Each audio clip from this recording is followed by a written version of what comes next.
Dalam rangka menyambut dan memeriahkan HUT ke-70 Kodam 2 Sriwijaya yang jatuh pada 1 Januari 2016, Kodam 2 Sriwijaya melaksanakan sepeda santai yang disebut dengan goes bersama warga Palembang pada Minggu 27 Desember 2015 di Benteng Kuto Besa.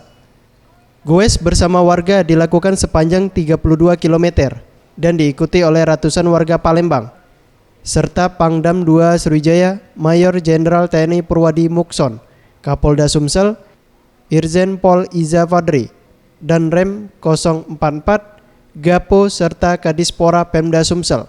Kemeriahan HUT Kodam 2 Sriwijaya akan berlanjut pada 9 Januari 2016 di Jakabaring, di mana akan ada pagelaran seni budaya dengan 5.000 penari dan semakin meriah dengan penampilan grup band Slang.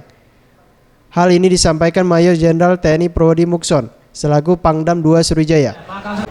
Jadi ini salah satu ide juga, karena itu juga Borobudur terkenal di dunia. Kita juga ngangkat nih stupa tapi dalam bentuk empek-empek. Mohon doa restunya untuk para teman-teman wartawan, insya Allah tanggal 9 Januari kita juga akan mengangkat salah satu seni budaya Sumatera Selatan, yaitu Tari Sriwijaya. Diikuti kurang lebih 5.000 penari dari seluruh jajaran Kodam 2 Sriwijaya bergabung dengan masyarakat. Dan kita juga akan undang teman-teman kita, saudara-saudara kita, suku anak dalam ikut nari. Dan kita tutup dengan hiburan masyarakat dengan band Slang.